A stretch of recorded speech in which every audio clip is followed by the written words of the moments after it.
Kuna jacket ya blue. Oh.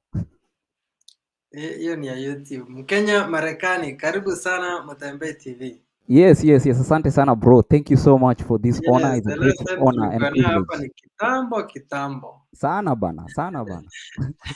Yes, hebu sasa leo kuja it's a period for green card application.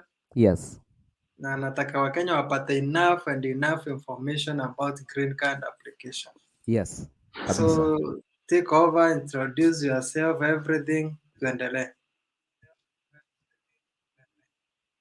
Yes, kabisa. Yeah, so my name is Mkenya Marekani. That's my YouTube channel. I talk about Kenyans in America. And currently the issue that is on the ground ni hii ya kujaza green card. Wengine wenyu wananiuliza green card ni nini? Green card is just one of the programs yenye serikali ya America inakuanga imetoa every year inawekanga this application ikwe on during the period of October to November, early October to early November, so that watu waweze kukuja US. Inawekanga a platform yenye watu kama 55,000 up to 55,000 wanawini green card, alafu wanakuja US legally. Yeah, na sijasema ati hakuna njia zingine za kuja US. Kuna a lot more other ways, but hii njia inakuanga much more easy than any other way because it's free. Application ni free, lakini kujua kwamba ni pata potea, yani ni lottery, ni game, ni mchezo. So unaweza apply but unaweza kosa kuwin, but si mwisho wa dunia. Ukiapply ukose kuchaguliwa, you can apply like yearly. Inaweza kuwa your business ya kuapply yearly, kwa sababu ni kitu ina happen. Mi sikuwa najua green card inakuanga real until nilikuja huku nikaona haya, Wakenya wengi wamewin hii green card, na ukiwin unakuja hapa unaweza kuwork legally. Reason mi husema watu wakuje wa apply green card ni because unaweza kuja na njia zingine. Kama kuna watu unaweza kuja kama na visitor, alafu kuame kiasi ufile kitu inaitwa asylum. Asylum ni kama refugee, but ukikuja na hiyo njia ni poa, yes, but unakuwa under mercy ya Wakenya, like au ndio wanakupea job za chini ya maji, unakuwa unalipo cash, so hauwezi enjoy zile benefits za kukua America. But ukikuja na green card inakupea ruhusa ya kufanya kazi legally. So ndio njia, na unaweza enda shule, unaweza apply military, because military number one ndio kuapply lazima ukuwe na either green card ama ukuwe citizen wa US. Na ukikuja na green card within 5 years una apply tena unakuwa citizen, US citizen, which is a very good thing. So hii ndio season ya kujaza green card. Green card ni free by the way, haufai kulipa mtu kitu yoyote, and it's a very simple form yenye mtu anajibu. It's a very simple form. Anybody can answer the questions. Ni name, your passport, shule ulifika wapi. So it's a very easy, because it's like less than 2 pages, okay, na you're done. So mtu anaweza uliza, ukisha apply green card, when they gonna announce the winners? Ukiapply green card hii season, na hii mwaka inaanza 6th of October to 9th of November, winners wanatangazangwa next year May. That's why inaitwa DV lottery. DV lottery inamaanisha diversity visa. Diversity visa ina applywa hii mwaka, but you are expecting to come to the US in 2023. Ndio maana unasikia DV program 2023, such that ukiweza apply sahi, you are not gonna come to the US immediately. Utangoja results zina announcewa May next year. After May next year kuna process ambayo unafaa kufanya, na lazima ukisha apply unapata kitu inaitwa confirmation. Confirmation ndio ile kitu utaangalia nayo next year kama you are part of wale ambao wamechaguliwa kuwin. So na kama haujawin, usikuwe na uoga ati useme sasa America sitoi jaribu. No, you can try at least every year. Unaweza jaribu mara moja. The mistake people do ni kujaribu mara mingi in the same duration of period. Like in this period, ukijaribu mara moja uone haikuingiana, usi submit another form. Stay with what you already submitted. So usi apply like so many times. And kuna processes ambazo zinatumika na instructions nyingi ambazo zinatumika, like for instance kuanzia like 2 years ago walisema lazima mtu akuwe na passport document. Passport ni ile kifaa ambacho kinakusaidia wewe kutoka nje ya nchi yako. So na Kenya kuna passport ambayo sisi tunatumia, So lazima ukuwe na ile passport yenye ina government ya Kenya imetoa, because I realize kuna zile old passport, so lazima ukuwe na new, at least new passport yenye inaweza kuruhusu kutembea nje ya Kenya. Now mtu mwingine anaweza niuliza na passport yangu kama ina expire. Kama ina expire for instance next in let's say December, you can still apply with that passport. Hata kama inaenda ku expire, unaweza apply nayo, then once umeapply, after umeapply unaenda una renew your other passport, na lazima ukuwe na both passports, because in Kenya I don't know why ukirenew passport huwa haitokei na the same number. Kama mimi niko na two passport, yangu moja ya kwanza ili expire, so niko na ya pili, hazina the same number, so you must carry that old passport with you every time, ndio useme hii ndio na passport yenye nilitumia kuapply, but sasa niko na hii ingine mpya. So and it shows, because pale nyuma ina shongo your other number, your other old passport. So passport is what you need. Another thing that you need is to know if your country is eligible. So in Africa, the only country that is not eligible is Nigeria. Country inaweza kuwa ineligible because maybe kuna a bigger percentage ya submission, ama Nigerians wengi wamekuja hii country, so wanasema this time hatutawapea hiyo chance, wacha tupee watu wengine wenye wako in Africa. So kama Kenya, Tanzania, Uganda, hizo zote ziko ndani, so you can apply from those countries. Na pia for example, kama uko nje ya Kenya na country yako bado ni eligible, like Kenya is eligible, so you can still apply. You can still apply hata kama uko Saudi Arabia, kama uko Dubai, unaweza still apply. It's only that some things you still need from your local country. Like for example, ukisha apply kuna uchaguliwe, kuna kitu inaitwa hizi sasa application ya visa appointment. Visa appointment wanda need your police certificate. So unaona hizo vitu kama hizo huwezi pata kutoka Dubai, lazima ukuje yourself, ukuje Kenya ufanyie hizo vitu hapo.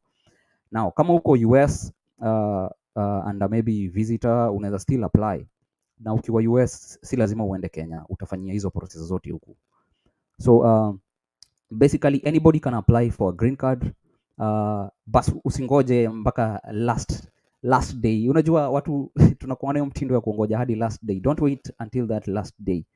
Apply it as soon as possible, as long as uko na passport picture, uko na passport document, because at the end of the day they require your passport document, because lazima uandike your expiry date, uliipata wapi na vitu kama hizo. So unaona kama hauna passport inakuwa tricky sana kuapply green card. And then passport picture, si tu passport picture US ni tofauti sana, ni kubwa kiasi, iko size yake ni 2x2. So make sure you have the right passport. Siku hizi nasema unaweza jipiga mwenyewe passport, bora white background, kukuwe na white background nyuma, but I always tell guys it's just do it with a professional photographer, because sometimes hawataki picha iko na shadow. Unajua ukipiga na simu inatoanga shadow, so uchapwe na professional photographer so that aweze kuibalance vizuri, kusikuwe na kivuli side moja. Then passport picture is so important that inaweza kukutoa kwa hiyo mashindano. Like for instance, sifai kukuwa na, unaona hizi earbuds sifai kuwa nazo, kitamba yoyote kwa kichwa kama si religious. Unaona kama wewe ni Mkorino unaweza kuwa na kitamba yako because it's a religious. Kama wewe ni Muislamu unaweza kuwa na ile hijab, unaweza kuwa na ile kofia ya Kiislamu. Kama wewe ni maybe bishop, uko na hiyo kofia yenye ifai kutoka, yeah, you can still take with that, as long as haizuii uso, haizuii masikio. You keep your normal facial expression, usifanye kitu yoyote. Kama wewe ni mrembo pia usichape makeup excess, chapa kuwa tu kadiri vile tu unakuanga. They want to see how you appear, and the same way you appear on passport picture, the same way you have to be in real life. Also another thing they always talk about is passport picture unafaa upige in less than 6 months, but mi usema ni poa kama una apply saizi green card, pigwa passport in few days before apply, because there's a lot that can change within a duration of 6 months. Mtu anaweza pata accident, kuna wengine wanafanyanga gender transition, mtu labda alikuwa kijana anakuwa msichana, so there's a lot that happens within 6 months. So ni poa uchape picha latest kabisa, ile mtu hawezi confuse ati wewe kweli ni huyu mwenye ako kwa hii picha, hapana. So Picha is very important. Hauwezi endelea na kujaza form ya green card kama picha yako si correct. Picha ni 2x2, 2x2 inches or 600 pixel by 600 pixels. Wenye wanajua mambo ya picture wanajua hiyo. So yeah, if you tell somebody 600 pixel by 600 pixels, they know all about that. So and then another thing, lazima ikuwe on a white background. For instance, kama utatravel na mtoto mdogo hata infant, lazima akuwe na passport picture na pia passport kama umesha win. Okay, I'm talking about winning. Once you win, now dependents wako ni kuna mtoto maybe infant ako 1 year or even months, lazima apigwe hiyo passport. Na njia ya kupiga mtoto mdogo, unamlalisha kwa bench yenye iko na white, imekuwa covered na white maybe sheet, alafu unampiga picha ikiwa imeangalia chini namna hiyo. So yeah, kila mtu anahitaji passport document ndio atoke nje ya Kenya na passport photo, but that I'm talking about after winning. Okay. So nitaonesha hapa kiasi so that mtu aelewe kwanza hii document ni gani tunaelezea. Ndawaelezea hapa kiasi ndio mjue. So number one, unafaa ujue there is a lot of scams zenye ziko online mingi sana. Sitaki mtu askamiwe. Yeah? Mkenya Marekani is about giving you the real information na what is true on the ground. Kuna watu wengi sana wamekoniwa during this period. Unaambiwa ati nipe $200, nitakufanyia, nipe $1,000 ama Kenyan shillings. Hii kitu ni free. Na ukitaka kujua website ambayo ni legit ni ile ambayo iko na .gov. So for instance hii website ni dvprogram.state.gov. Anything that ends with .com, .org, .ke, sijui nini, .net, hizo vitu zote ni za uongo. DV program ends with only .gov. So it's dvprogram.gov. Na ukiingia hapo ndani, this is what you see. This is what you see. The US Department of State, Bureau of Consular Affairs. Okay, and then utaona hapo juu electronic diversity visa. Ndio inaitwa DV program, diversity visa.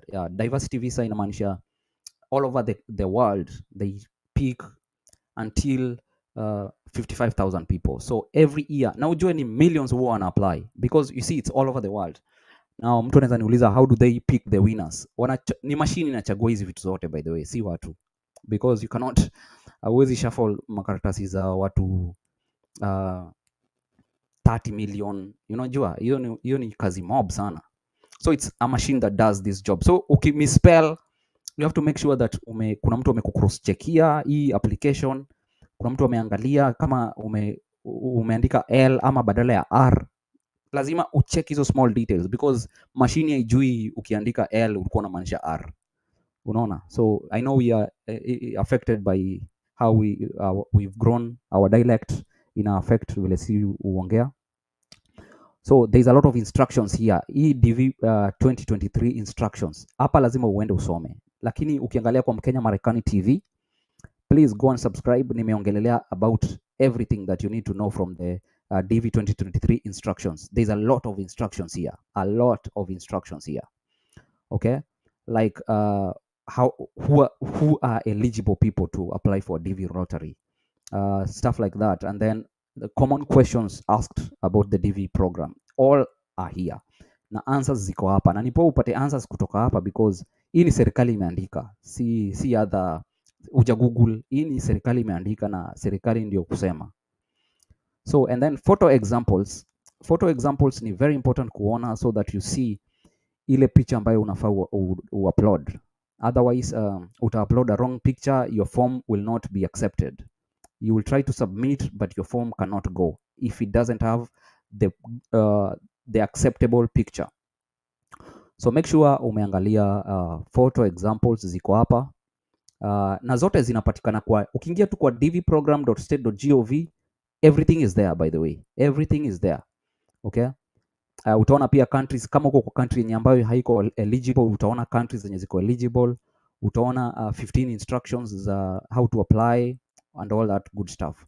So today nataka tu tuongelelea about entry form, na pia watu wanaweza niuliza ukiwin utajuaje? So ukiwin hapa ndio utakuja same website dvprogram.state.gov. Utakuja hapa, kuna ile ukisha apply kuna kitu unapata inaitwa confirmation number. Confirmation number utaklik hapa, alafu itakupea the next thing ya kuweka hiyo confirmation number yako, and then utajua the next instructions, okay? But for instance kama umepoteza hiyo confirmation number, I think watu wengi walikuwa wamepotezanga hizo ma confirmation number hadi DV program ikaamua you can check also using your email. So email is very very vital. Yeah, it's very important not to forget your email, your password isikue ya mtu mwingine mwenye anakusikilia wivu, such that winners wakiannouncewa hawezi kuambia. Unajua kuna mtu leo nimekuwa live ameniambia aliwin green card 7 years na hakuwaijua. Alijua much more later. So hata hajawahi kuja US. Hiyo green card ilipotea hivyo. Because again, another thing is green card expires. Usipofuatilia in the next like 6 months, hiyo story yake inaishia hapo. Yeah. And also for example, you apply green card, win, and then ukufe, sorry to say that, story hiyo pia inaishia hapo. Hata kama kulikuwa na other people under you, like you are the primary, and then for example bahati mbaya upate accident, upass, so hiyo green card inapotelea hapo. Hata kama watoto wako walikuwa under you, wananyang'anywa hiyo position, so they give it to somebody, they don't give it to somebody else. Yani hiyo position yako inapotea tu hivyo because the primary is not there. So let's go to entry, begin entry. So you've seen this is the form where you, once you click to dvprogram.state.gov, this is the place you will come. And remember, very important, October 6th ndio hii kitu ilianza until November 9th. Usiongoje mpaka November 9th kujaza hii form. Tafadhali. Usingoje hadi siku ya mwisho ndio apply. Siku ya mwisho kila mtu anatakanga kukimbilia, and then hii kitu ina hang. So you know, it's like any other website, yeah? So please make sure you just, kama uko na passport document na passport picture, just apply. You're still good, yeah, because ilianza tu juzi 6th na inaisha 9th November. So don't wait until the last minute, please, tafadhali. Wakenya wenzangu, na waomba tusingoje hadi siku ya mwisho kama vile tunangojanga kupiga kura. Okay? So tuna click hapa begin entry. Okay? Ukibegin entry, the first thing you see, we are still on the dvprogram.state.gov/application.aspx. So that's the website also. You can go here direct. You don't have to go to the first place where naweza kakukopia hii na ukuje tu hapa direct. So unakuja hapo, una click your authentication ndio waone kama wewe ni mtu, yeah? So that's a 5, then X, then B, then 3. Submit. Okay? So voila, tuko kwenye DV program sasa. Visa form, this is the form that you will see, a very easy form, only has 15 stuff to fill. Okay, so ukikuja hapa hivi, enter your last family name. Everybody has this name. Unaweza kuwa hauna hii, unaweza kuwa hauna hii. Okay, enter your last name or family name. So important thing to note is lazima ufill jina ambayo iko kwa your passport. So kuwa na passport ukikopi vile uliandika jina, kama iko na apostrophe na hapa hakuna, sasa those are two different people. Sasa uta miss out, yeah? Hakuna haja udisqualify you for simple things. Make sure your name is the exact name as in your passport. Haya, unaweka jina yako hapo hivyo. Haya, the number 2 thing which is also very controversial is gender. Gender ni issue ingine sipendi kuzungumzia, but vile kuna hii mambo lazima tu tuongelelee. Gender is very challenging because saizi kuna watu hawako kwa either male ama female. Kuna watu wako hapo katikati, kuna like ukikuja America, kuna places zingine unaenda utaona kuna like other like 5 other dots za kufill, either wewe ni male ama wewe ni female ama wewe ni kitu kingine ama kitu kingine ama kitu kingine. The world is changing. So but make sure if you that other person other than male or female, you just have to do this. You have to either say you are female or male. Haina kitu ingine. So those are for those uh, yeah, hapa to judge. So and then another thing is number 3, we are at birth and date. Birth and date. Aya, tofauti sana na America vile tunaandikanga tarehe. Kenya tunaanzanga na date, tunakuja mwezi, alafu tunakuja mwaka. But hapo utaona tunaanza na month. America style of writing dates is month and then day and then year.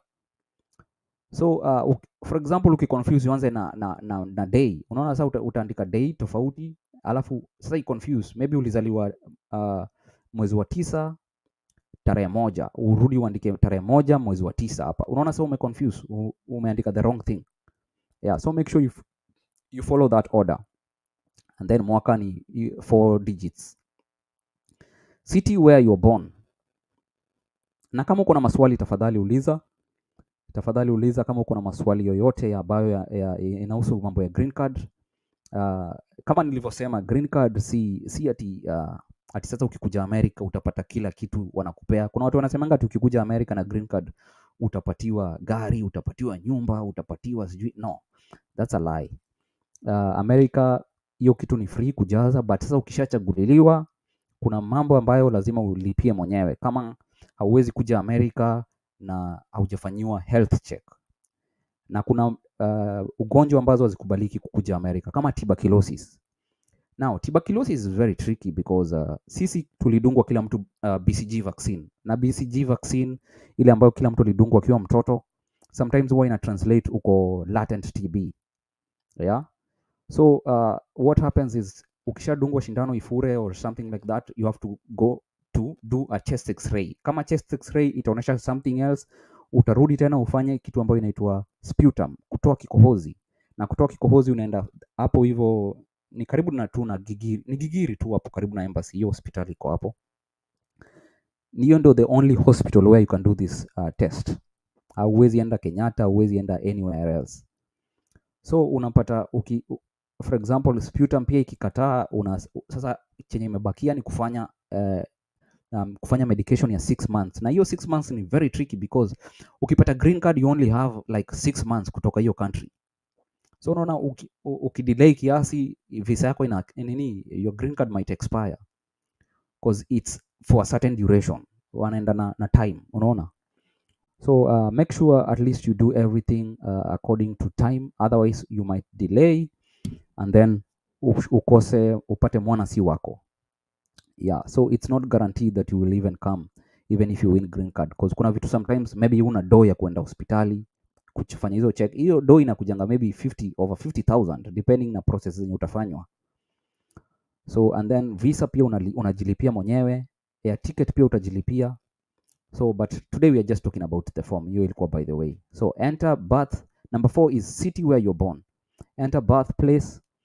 Do not enter district, country, province or state. Just birth city. Kama ulizaliwa Eldoret, unaandika Eldoret. Now, kuna wengine walizaliwa lakini wajui walizaliwa wapi. Yeah, especially wale watu kitambo walizaliwa hawajui tarehe, hawajui place wenye walizaliwa cause haiko documented. Unaandika tu, una click hapo. Birth city unknown. Okay? Tunakuja 5 is country where you're born. This is so different because kuna country where you're born and country where you're living. Like kuna msee anazaliwa Kenya lakini anaishi Saudi Arabia, anafanya huko kazi, ama anaishi Dubai, ama anaishi Qatar, ama anaishi whatever parts of the world. So country where you're born ni place ulizaliwa. And then kuna country of eligibility for the DV program. As I've just said, kuna some countries ambazo haziko eligible. Yeah, so kama uko kwa country ambayo si eligible, hauwezi apply DV lottery direct. But for example, kama ulizaliwa Nigeria which is not eligible na mke wako anatoka Kenya which is eligible, they can apply and put you under. Yeah, you can become like a secondary applicant. Kuna ule primary applicant alafu kuna sasa wewe. So anakuweka kama husband ama wife ama watoto for example. Yeah, unaweza weka watoto wako hata kama walizaliwa Nigeria na wewe ni mkaaji wa Kenya ama Tanzania ama Uganda etc. So Yeah, if you're not in an eligible country, story yako inaishia tu hapo, hauwezi endelea na hiyo story.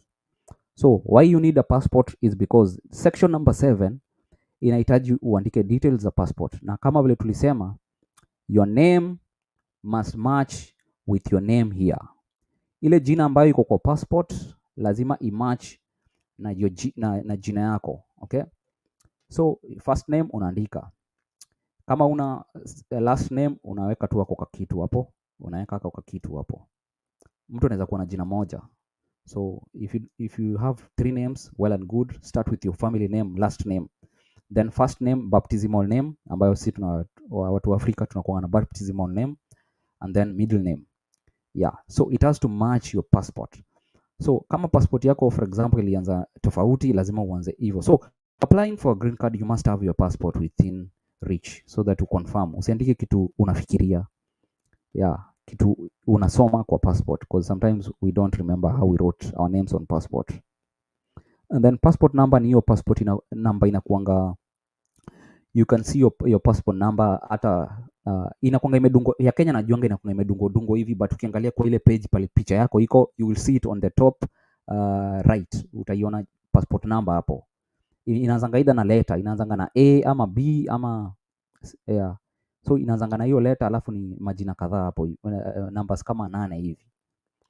And then expiration date unaandika, unaanza na month, unakuja day, unakuja year, okay? Then country authority of issuance. Sasa country ama authority of issuance ni of course ni Kenya. So unakuja una click hiyo box, unaandika KE, Kenya iko hapo down, unaandika Kenya, okay? But I don't want to fail, okay? So part B ya passport, there is only an exemption. For example, unaweza kosa ku produce passport if you are stateless, no nationality, or a national of communist controlled countries and unable to obtain passport from my government. Like hizi countries zinakuanga huku Saudia huko, wanachukuanga passport yako, sasa it's no longer in your possession. So watu kama hao wanaweza apply. Na stateless, usidhani utasema stateless alafu uachiliwe ati sina country, sasa sina passport. Usitumie advantage ya kusema ati hauna passport so unasema uko stateless. No, you have to show a document that yes indeed you're stateless or no nationality.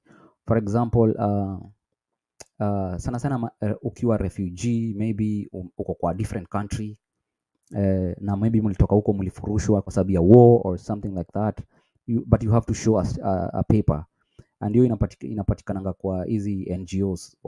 Kama kuna NGOs zinadilingi na hizo mavitu za kukupatia paperwork kama hii ya kuonesha you are stateless, yeah.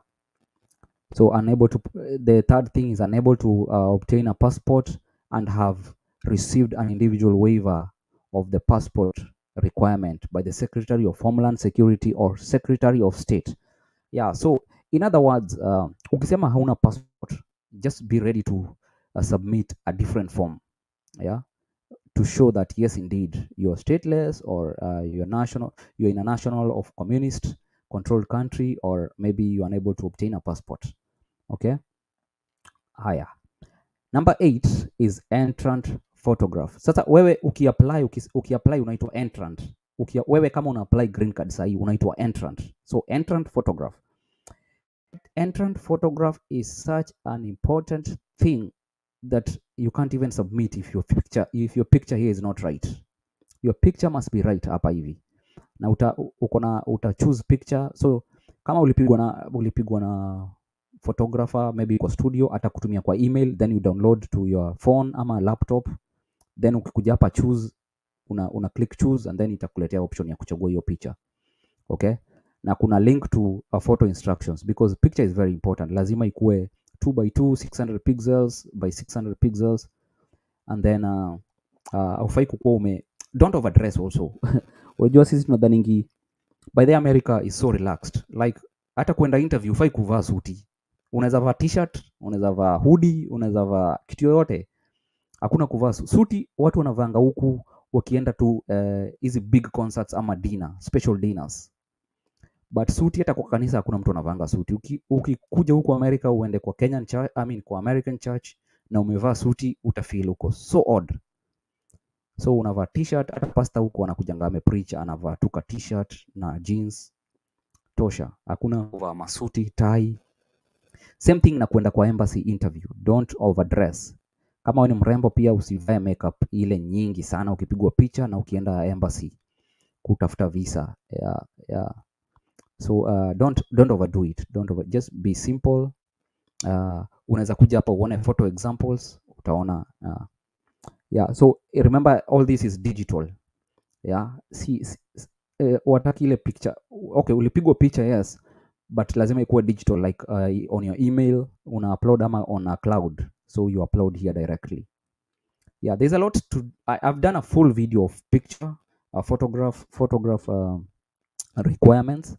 So unaweza ingia kwa Mkenya Marekani, please, na ukiingia pale ndani pia subscribe na ugonge kengele, because I'm talking a lot about green card this time, because it's the season. Nani njia poa sana ya kukam US, by the way. It's a very good platform to come to the US. Remember pia kama uko na maswali, keep asking, ndazijibu hizo maswali after nimemaliza ku demonstrate hapa. So number 9 is mailing address. This is not very important because the US government will not relay anything through your mailing address. Mailing address ni okay, mailing address huku US ndio zinafanyanga kazi sana, because hapo ndio ukinunua kitu online hapo ndio inakuja, ukitumiwa barua hapo ndio inakuja.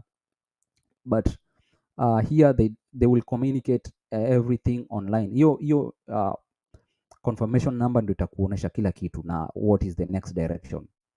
Pia so what you just do is write maybe a place where, maybe if your area, write an area. Kama unajua barabara pia you can write it, but mostly it's not important. You can use your church address ama your school address ama your work job, unaweza tumia pia hiyo. Another thing you need to know is green card application ni for anybody.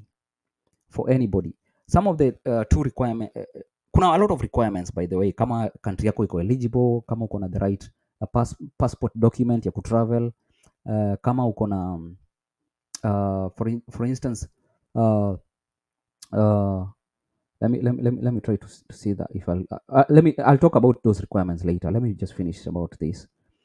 Country where you live today. Yeah, I talked about this. Unaweza kuwa ulizaliwa Kenya but unaishi Dubai ama unaishi Saudi Arabia. Yeah, ulienda kufanya kazi, you can still apply for a green card. Okay? And then phone number, you start with a 2 + 254, though hawata contact through your phone. This is the most important thing. The email address. Andika, make sure umeconfirm hii email address, you can access it at any point. Tafadhali, email address is very important. Don't lose your password, na kuna wale watu wana apply kutoka kwa maybe cyber cafe. Make sure at least you have an information about that cyber, kwa sababu kuna watu wana apply maybe Eldoret, una move Nairobi, Buki hata, na maybe mwenye alikuwa hapo pia alihama. So please, hata ukiapply kwa cyber, make sure anatumia email yako yenye unaweza access. Wasitumie na email yao, otherwise itakuwa so hard. Kama huyo mtu alimove to another country, hata huko na contact zake. Kuna watu walikuwa hivyo, wali apply kutoka kwa cyber, hawajui huyo mtu tutamtoa wapi, but that person was good enough, alipata email akawaambia. So you can get a good person and it's just about luck. So make sure this email, it's you who own it. Yeah, now you can access it anytime. This email address will be used to provide you with additional information if you are selected. Yeah, if you're selected, this is the email they're going to use to send you links to go. And remember also, a lot of people are conned here. Kitu yoyote inatumwa na serikali lazima itakuwa bado na .gov. So kama ina gov wanakuitisha pesa, my friend, hapo juu unakarangwa. Yeah. So what is the highest level of education you have achieved? Remember, to apply for a green card in the US, as long as umemaliza form 4 unaweza apply, ama tuseme ukumaliza form 4 lakini uko na 2 years of work experience in the last 5 years, you can still apply. And also hii job isikuwe tu ni job yoyote yenye mtu yoyote anaweza fanya. Lazima ufanye training ya hiyo job, like ufanye vocational training. Like kama ni carpentry, si tu ile yenye ulianza kujifunza uli work na fundi wa mjengo. Lazima umeenda shule mpaka uko na certificate ya hiyo vocational training. Like ni professional, ni job like high professional. So for example, ulimaliza primary. Unajua hii swali ni what is the highest level of education. Kama ulifanya hadi primary school only, una click primary school only, na lazima ukuwe na hiyo KCPE certificate. Yeah, nimesema America huwa hajitambui kitu ingine. Kama una karatasi huwezi uambia na mdomo wakubalie. Ama kama ulikuwa high school but maybe ukamalizia form 2, form 3 ama form 4 na hukufanya mtihani, sasa hauna certification. Unaandika tu high school no degree. Kama ulikuwa high school na ukapata degree, ama ulipata hiyo ulifanya KCSE, ya unaandika hivyo na unamaliza hapo. Haya, vocational school tumeongelelea, hiyo ndio unahitaji ya kufanya hiyo job ya 2 years experience. So it's either you finished high school or you've done like you have 2 years of work experience having done a vocational school mpaka ukapata certification. Kama ni kushona, si ati tu ulijifunzia home ama ulilearn kutoka kwa mom, ukuwe na certificate ya kuonesha nilisoma kushona. Yeah. So tena unaweza kuwa university lakini haukumaliza course. Sasa unasema university some course. So you have to have the high school certificate ama high school transcript. Yeah.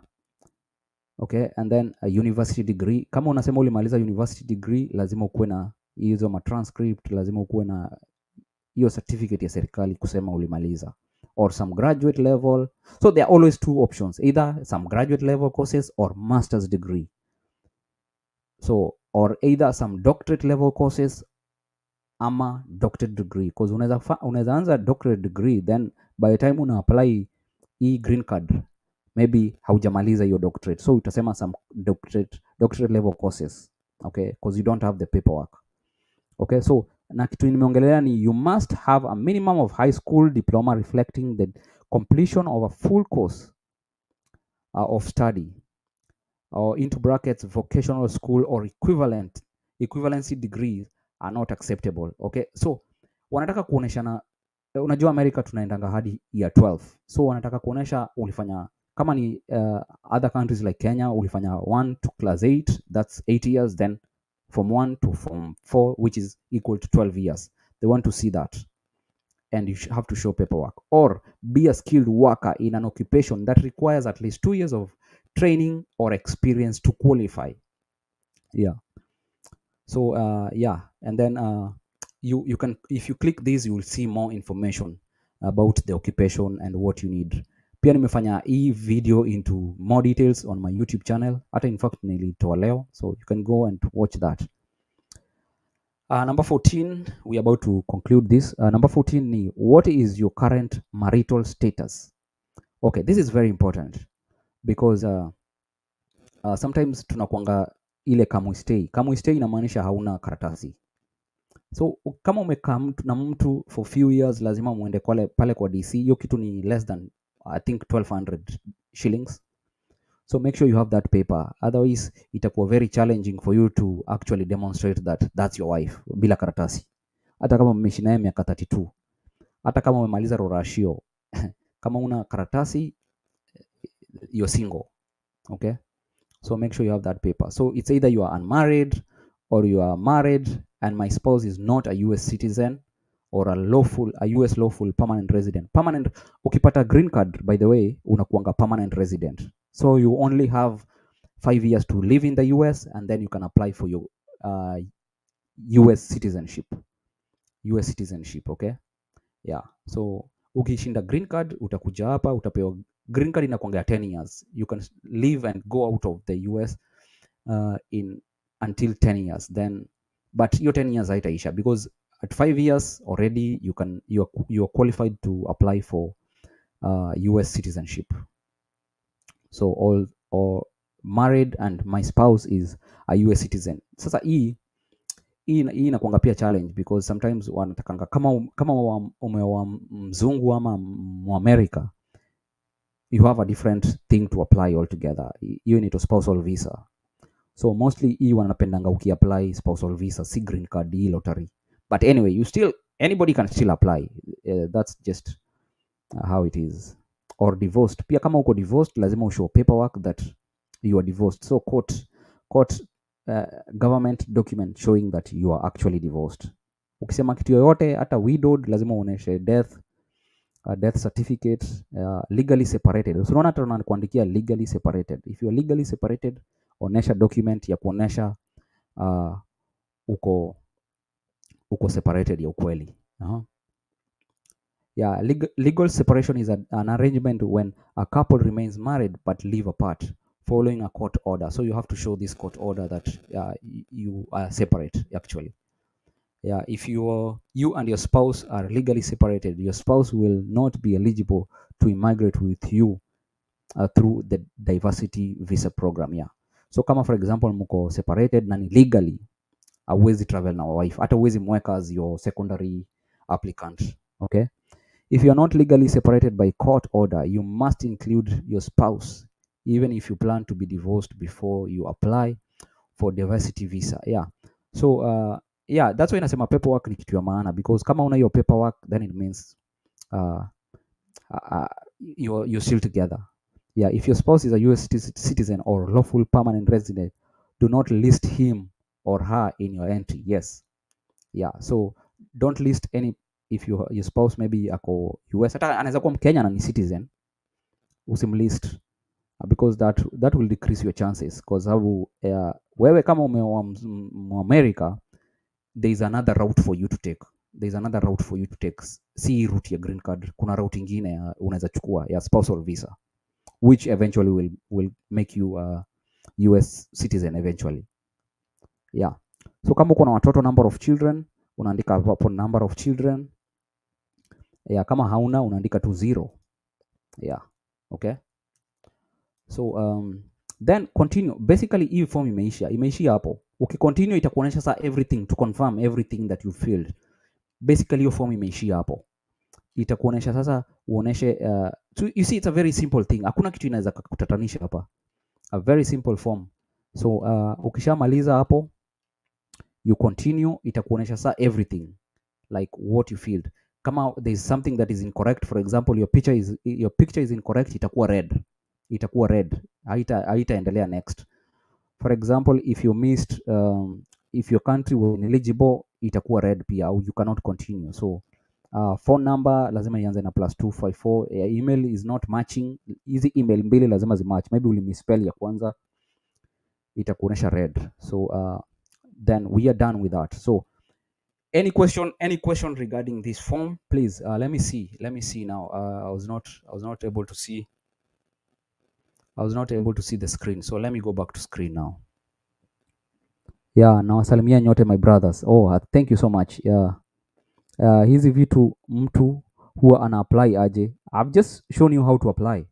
You go to in the website yenye unaenda, where is that website? Yeah, DV program. Yeah, it's here. Yeah, dvprogram.state.gov. Don't be conned. Kuna saizi website mingi zimetokea sana. So please don't be conned, especially after listening to this very informative talk. Okay? Yeah. Criteria ya queen. Criteria ya queen, first of all lazima usubmit your form within time. Yeah, don't wait until the last minute. Then lazima uform everything correctly. Usikuwe na matypo, usikuwe na something that you intended to write maybe something else then ikajiandika vingine. Make sure you've confirmed everything you've written. And then also usilipe mtu ati anakuambia ati nitakuongezea chances. Hakuna. Hii kitu ni machine ufanya. Na kama Kenya Kenya, watu wa Kenya watachaguliwa 7% only. 7% out of Africa because inaendanga na region. So hii kitu inawekwa kwa mashini, wanaangalia, ni mashini tu inachagua, inasema 7% kutoka Kenya, 7% from Tanzania. So actually you're competing against African countries. So region, for example, region ya Africa maybe ni bigger than Australia. So of course the number is gonna be bigger for people in Africa. So you're competing against people in your region. So yeah.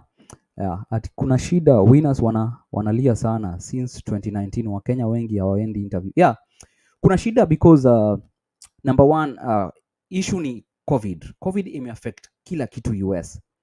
For example, hata kama unakuja kama visitor visa, that's B1 au B2 ama student, yani ni challenge.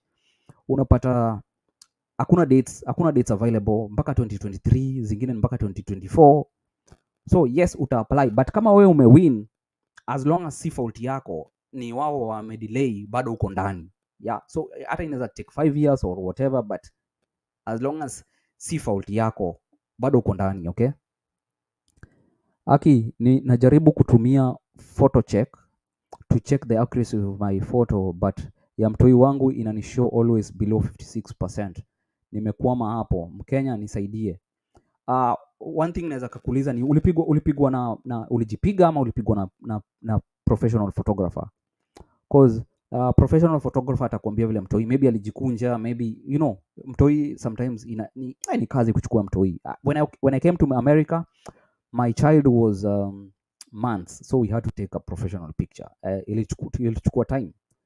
Unajaribu kumpigia makengele akae ina nice way, asikuwa analia, unajua. Yeah, but ya mtoto pia passport ya mtoto wanakupeanga 5 years because sasa mtoto hawezi enda na passport ya mpaka 10 years, atakuwa amechange so much. So you unapatia ngo ya 5 years, then you can reapply again new passport yenye ni more recent. Yeah, today I was trying to apply, but the passport photo they were indicating the size of 1200. How can it be? Then did that confirmation come immediately after application? Okay, photo ni hiyo 2x2, okay? So make sure your picture is 2x2. Otherwise if it's not like that, maybe the spacing, that's when nakwambia unaweza jipiga na picture na camera, but haitatokea kama mwenye anapiga na professional, huyo anajua.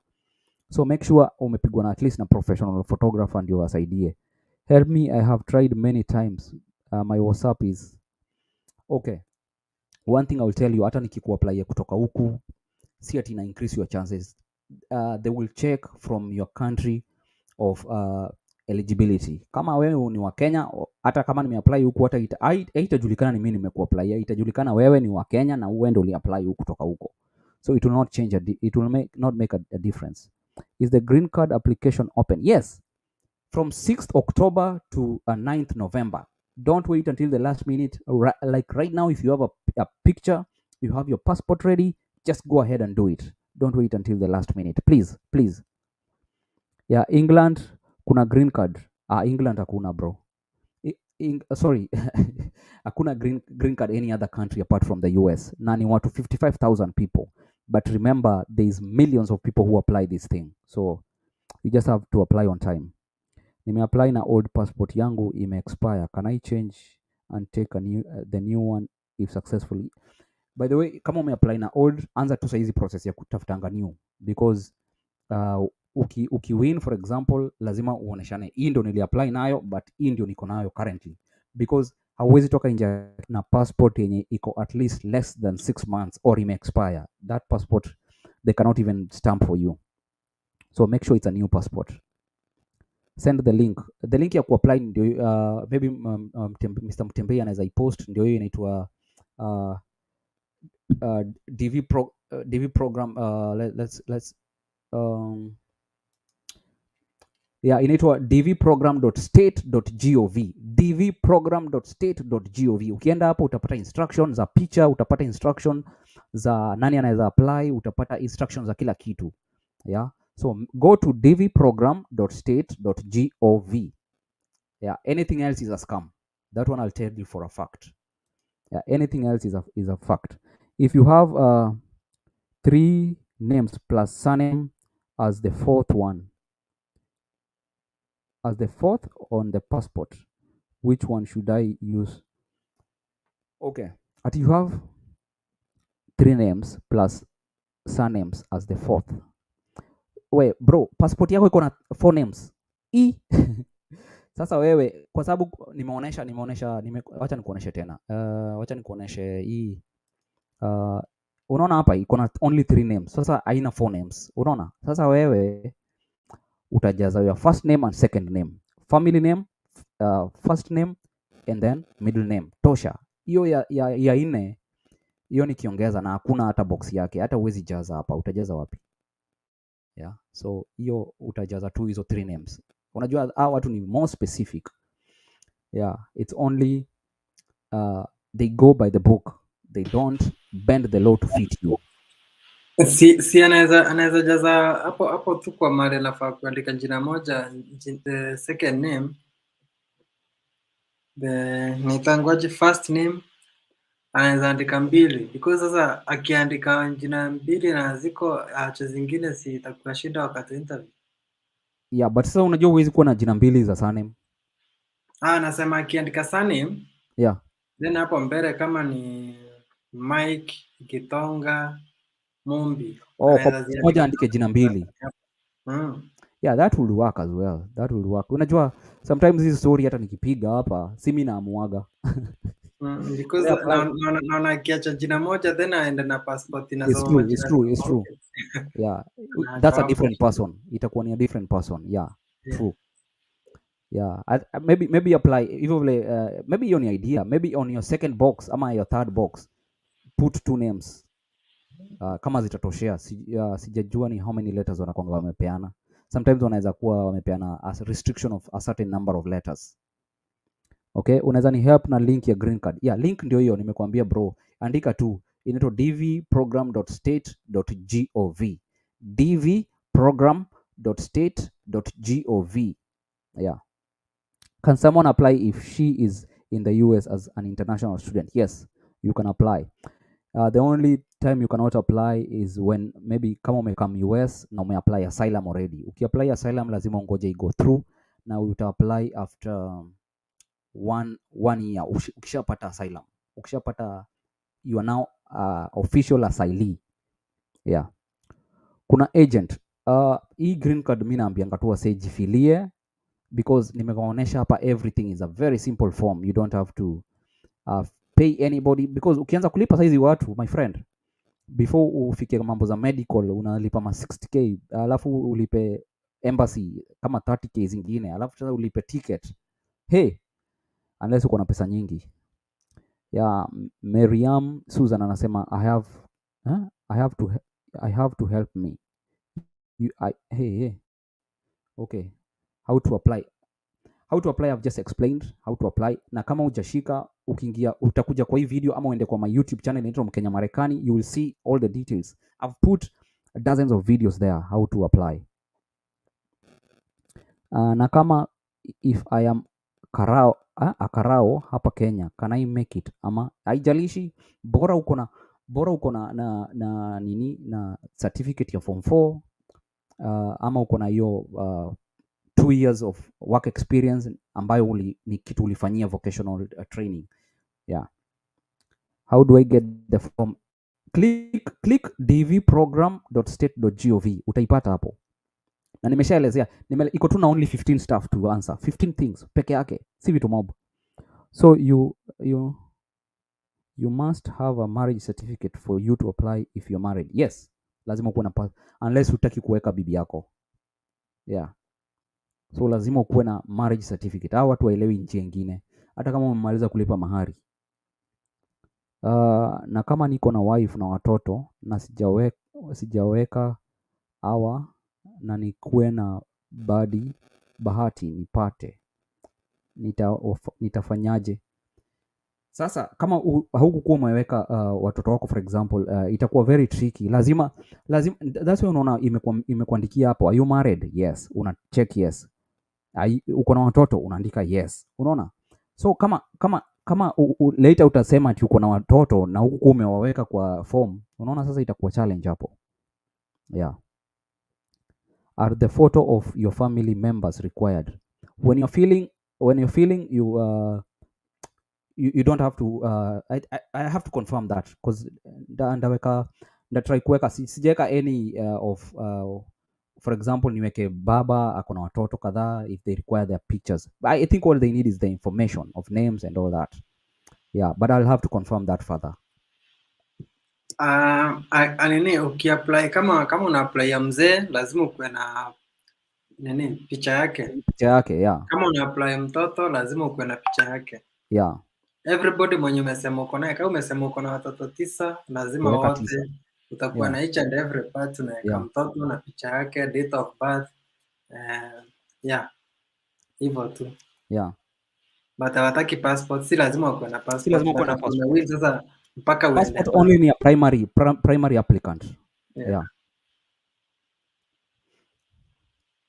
Mtembei, naona wewe sasa umejua mambo ya Amerika. Wewe uko Amerika sasa. Nimefunzwa sana hapa.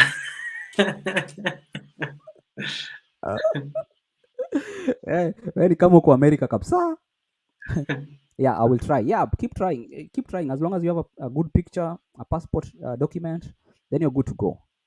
On my email, it says there's space. What's that? On your email, it says there is a space. So you have to akiandika email yake anaacha space. Hafai kuacha space kwa email. Hafai kuacha space. Email inakuanga imeshikana.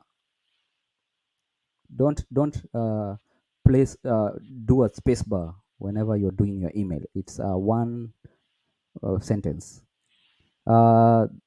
This is the best topic I like to listen. God bless you so much. Thank you so much, Joseph Gatutu. Please make sure you subscribe to Mkenya Marekani pale YouTube, alafu utapata more information. Yeah. Telephone number ni lazima uanze na +254. Mi yangu inaanza na okay. Lazima uweke +254 because sasa 07 ni ya country yako, unaona? So unatoa hii 0 alafu unaweka +2547. Inaenda hivyo. Hii 0 ya kwanza unaitoa.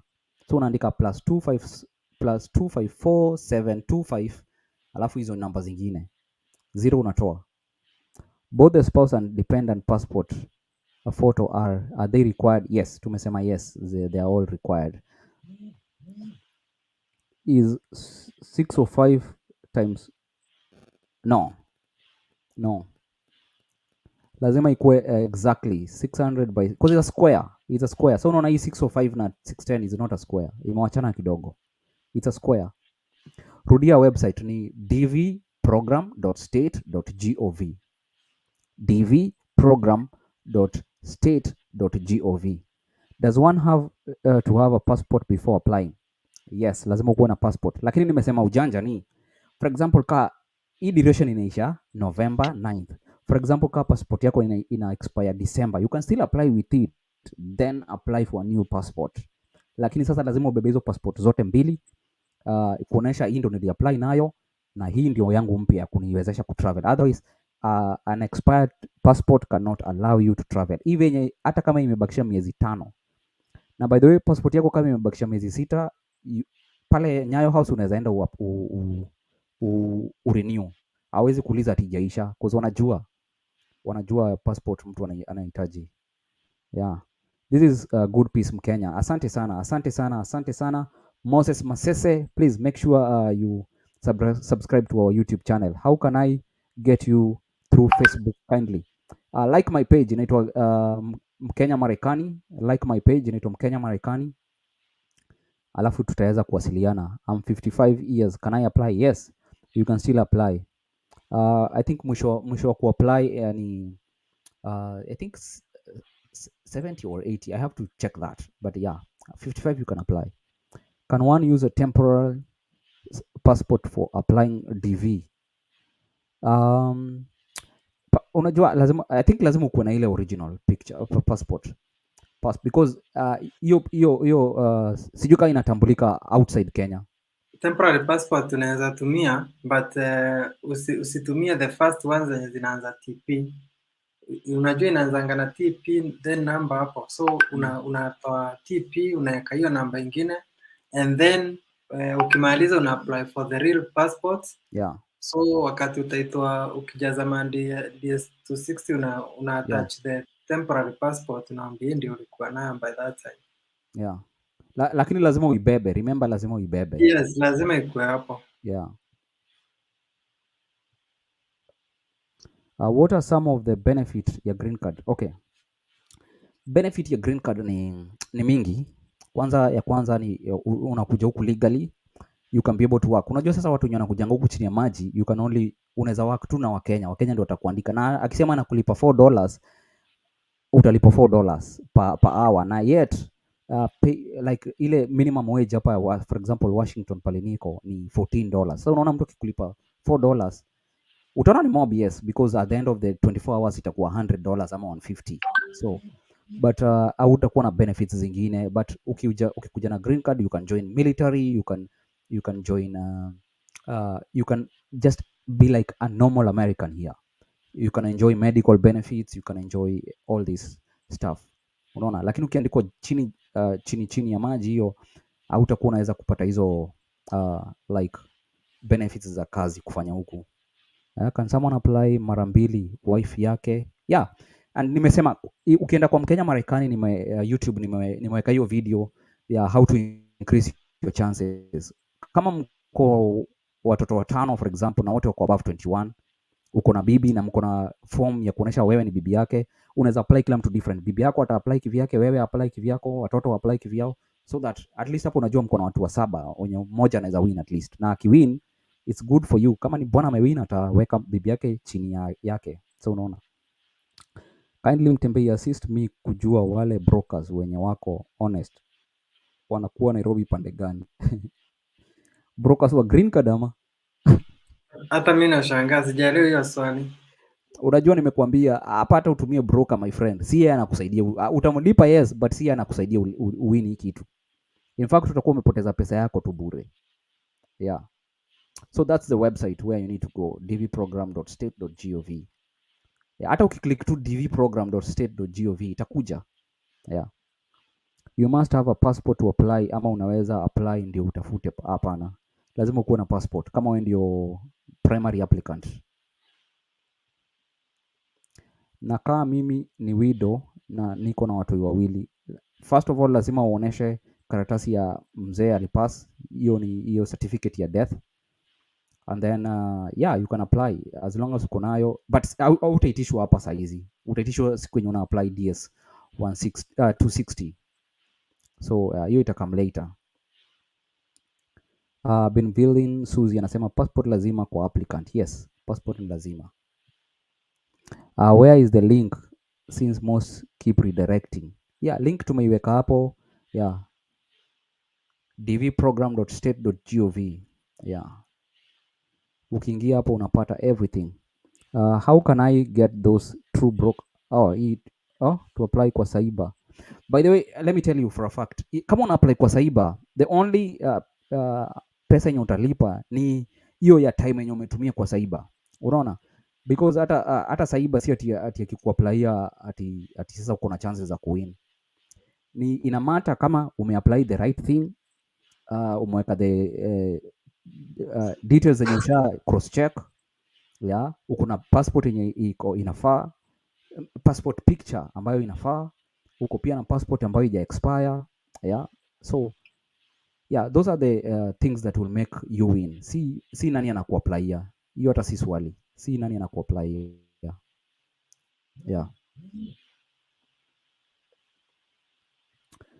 Benvelin Suzy anasema yeah. Kuna specific date ama day mtu akiapply ni sure bet? Hapana, umepatiwa 1 month ya kuapply, so ijalishi una apply lini, but nimesema usingoje mpaka ile last minute, usingoje mpaka last minute. What is the age limit? Age limit ni as long as uko above 21 individual unaweza apply. Yeah, unaweza apply kivyako tu. Yeah, ni bahati nasibu. Hii ni koroga utapata mwana si wako, koroga but 55,000 hiyo ni guarantee watawini kitu 55,000.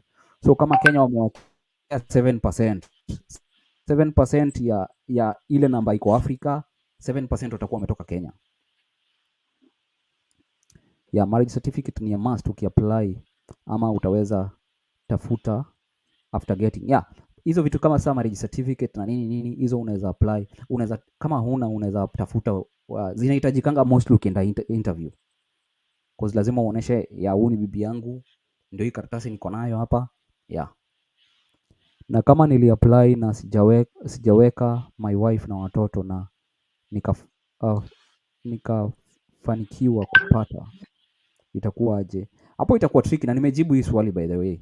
Itakuwa tricky because kama ukuwaweka mwanzoni, unaona sasa wametokezea wapi sasa? Yeah. Qualification ni gani? I have a new passport. Qualification, uko na passport. Kenya iko among the countries ambazo zinaruhusiwa kuapply. Umemaliza high school, uko na paperwork ya kumaliza high school, ama kama hukumaliza high school uko na 2 years of work experience. Job yenye kama ni secretary, umesomea kiasi secretary, si ati tu ulianza secretary ulifunzwa virandom, lazima ukuwa unaonesha ulifanya ka course. If I have already applied na 07 is the problem. By the way, namba hakuna mtu atatumia by the way, so let it go, don't apply the second time. Kama ulikosea usiapply tena, because ukiapply tena uone jina yako inaapia twice, zote zinatrashiwa. Yeah. Yeah, hiyo namba ina maana. It's not that important. Yeah, it's not that important. Yeah, so but make sure you apply only once. Sasa usifikirie ulikosea urudi uapply tena. Brother, niko South Africa without visa, can I apply? Without visa ama passport. So kama uko South Africa unaweza apply, but lazima ukuwe na passport. As long as uko na passport, umemaliza high school ama uko na experience ya job, bas uko sawa. South Africa bado ni one of the countries ambazo though hawatakuangalia ati wewe unatoka South Africa, watakuangalia wewe unatoka Kenya. Kama wewe ni Mkenya na uko South Africa, wataangalia unatoka Kenya, si ati uko South Africa. When applying for family, the marriage certificate is a must. Yes, is a must. But itakuja later, not on the application hapa ya mwanzo. Hii application ni very simple, ni karatasi tu ya kuapply. They've made it very simple. It's like one page, then unaenda next form, una submit, tosha. Na nimeonesha those who are here early, nimeonesha how you go about it. What's the maximum required age for of children? Children ni kama uko chini ya miaka, because sometimes unaweza kuwa 17 na maybe by May utakuwa 18. So huyo mtoto anaweza jiapply kivyake. But kama uko na watoto ambao wako 16 kurudi chini, au ni watoto wako, so utawaweka under you. Watoto ni from 21 kwenda chini, na wasikue as long as hayuko married. Yeah. Yes. Ukishakuwa married unatoka hapo. Ako kivyake.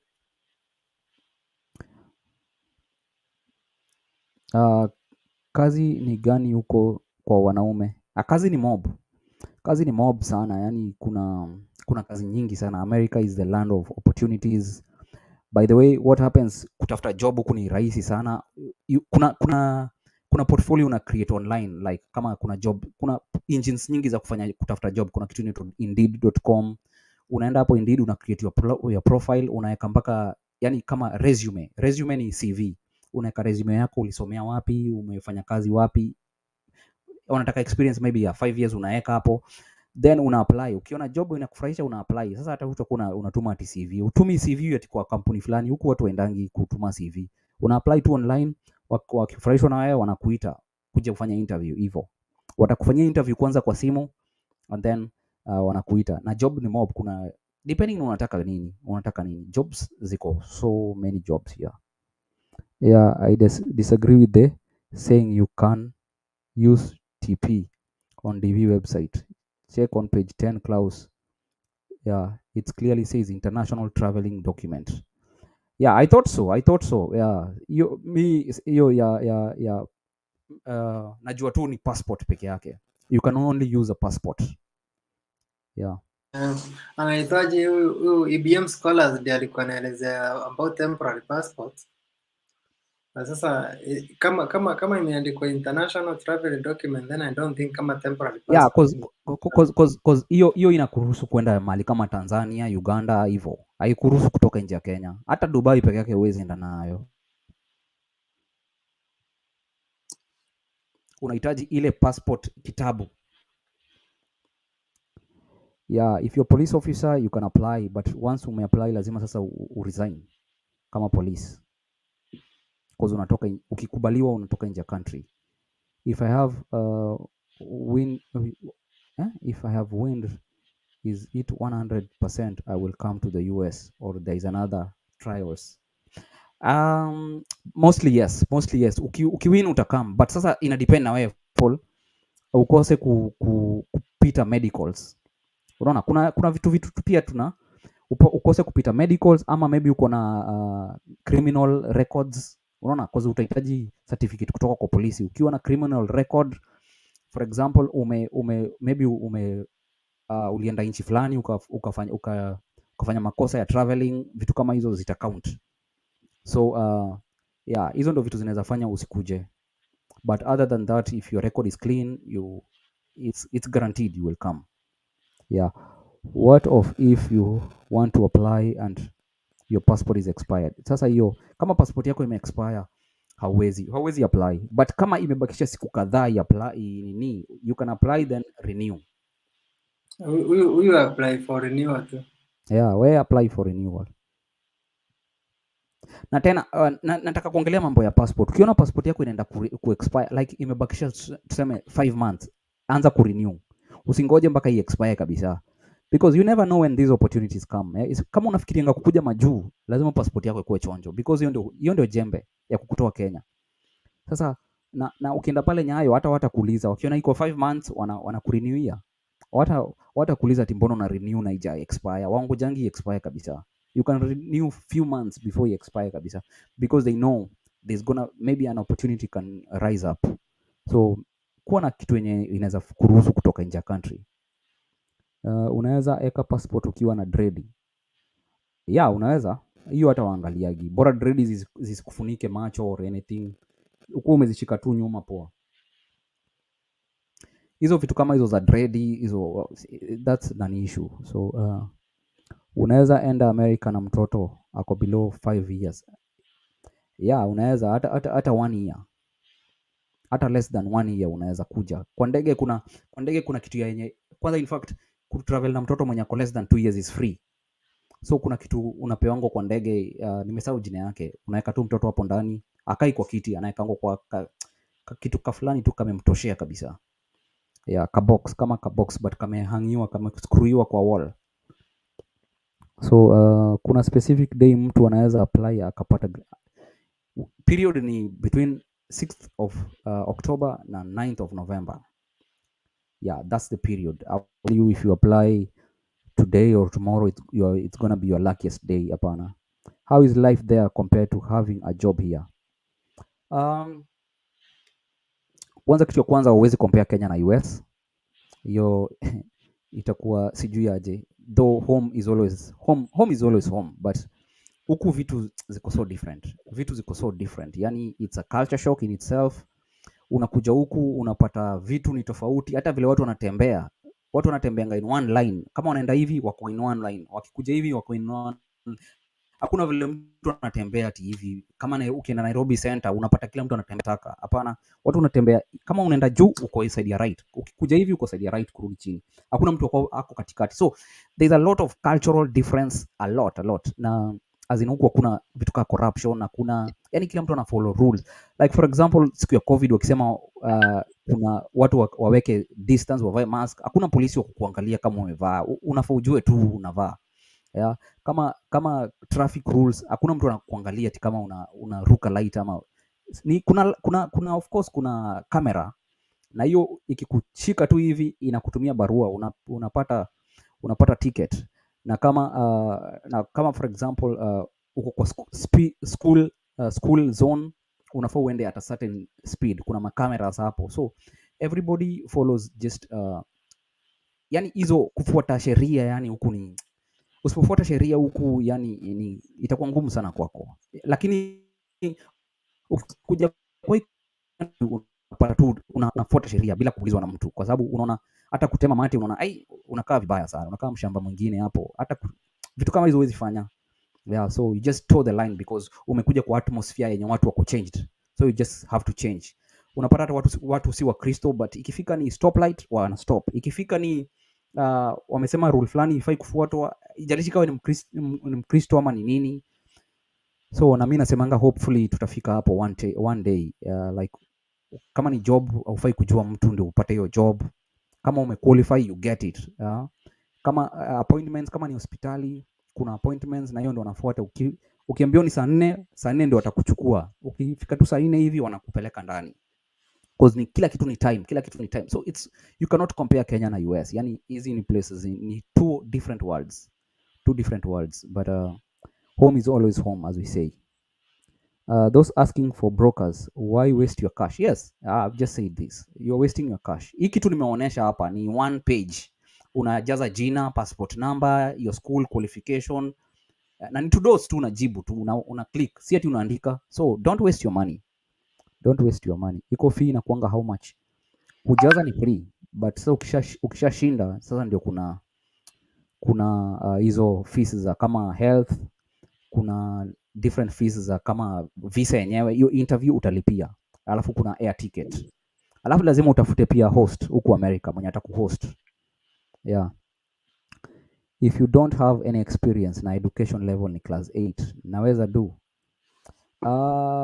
Lazima unajua hiyo job experience yenye wamesema ni ikuwe trained, si tu unaweza kuwa unafanya job ya kuuza mandazi but umeisomea. Yeah, so lazima ioneshane like ulifanya like a certain course na ukapata certificate ndio ukaweza kupika mandazi. Najua mandazi ni kitu unaweza jifunza but hiyo haitambuliki. Nimesema huku kitu inatambulika ni karatasi, kuonesha nilifanya hii course for 2 years nikajua kupika mandazi na hii ndio duka yangu ya mandazi. Yeah. Kama hujaoa kuna shida? Hakuna shida. Wewe una apply ki individual tu. Ukikuja huku unaweza mulikiwa upate mtu kutoka huku. Yeah, shida iko wapi? Kuna kujuana na in this lottery application? Hapana. My friend, hiyo ni uongo. Hii kitu hakuna kujuana. Hata mimi nikakuapplyia as in guarantee utashinda. Hii kitu ni Amerika, kuna hiyo uongo hiyo type. Huku by the way hakuna uongo fulani. Kuna hizi tu uongo fulani hizi, huku hakuna hizo. Ukora fulani hizi, huku hakuna. So ni mashini inachagua na ni mashini itaamua ni hawa watu 55,000 tumewapata. Kama Kenya nimesema imeallocate for example 7% out of the African region, itakuwa ni 7%. Wawezi ongeza, wawezi toa. Yeah. My passport is expired. Can I apply to go renew please? Hapana, hawezi. Kwa sasa hawezi hiyo. Yeah. You must have a passport that is at least has some few months to come ndio expire before you get a new one. Yes, maybe waelezee once you apply for renewal of a passport, unapeango passport totally different from the first one. Si kama ID tukirenew inakuja na the same ID number. Yeah, for instance mimi niko na 2 passports za Kenya na zote ziko na different numbers. That's why lazima ubebe ile old na hata for example si green card tu. For example kama unakuja na B1 B2 lazima ukuange na passport yako. For example mimi passport yangu ile mzee nilikuwa nimetembea nimeenda nchi zingine. Hii mpya haina stamp, haina nini. So ndio uoneshane umetembea, lazima uoneshane old passport ndio ionyeshe hizo visa zenye ushaipata za country zingine. Ndio waone yenyewe huyu mtu ametravel. Otherwise ukibeba tu ile new na ni mpya haina anything, you can't show anything. I have an experience of 3 years in clearing and forwarding. Are there jobs there? One thing yenye nitakwambia, ukikuja US life is different. So kitu yoyote yenye unafanya lazima ikuwe government certified. Kama ulikuwa nurse huko Kenya, hauwezi kuja direct ukuwe nurse hapa. Lazima ufanye mitihani ama urudi shule ukuwe certified ndio uanze kufanya job huko. Hata kama ulikuwa daktari ama anything, lazima kuna apps unaweza enda wa credit hiyo shule waone wewe ni equivalent ya doctor huko America. Otherwise hauwezi kuja tu transit na uanze kufanya chenye ulikuwa unafanyanga Kenya. People come here and change their career. Hata watu walikuwa wakubwa Kenya, they come change career because unapata maybe vile inafanywa Kenya. Unajua Kenya tunafuata system ya British. Na US is the exact opposite ya Britain. So sometimes kutransit kuja US, you just have to have that clear mind, start on uh, a clean page. Okay, once umepata na umevuka umefika US, first thing kufanya ni nini? Kutafuta kwa accommodation ama kutafuta accommodation na utafuti ukifika US before ufeel DS 260 usha feel utakuwa unaenda wapi. Lazima ukuwe na host, una feel address yake, nini anafanya, maybe details wanataka kujua unaenda wapi. Na ukifika hata airport wanakuuliza nani anakuchukua, nani utaenda wapi. Yeah, wanaona hiyo detail, hiyo address. Unajua US ni tofauti na Kenya. Mtu akiweka address yangu anaweza ni map aone mpaka nyumba pale niko ndani. Yeah. So those are very important details. Lazima ujue, na tutaongelelea maybe in the future if you win a green card, what next? Yeah. Can I apply using my hey ID iwezi kuruhusu kutoka hata nje ya Kenya. So hiyo is not a traveling document. Traveling document is a passport and a passport only. Kindly let me know the website I can use to apply. dvprogram.state.gov. And if sina passport sahi, basi wewe hauwezi apply. Yeah, Waambiwa apply for passport. Apply for passport, then next year you'll be ready for DV lottery. Hii kitu inakuanga yearly.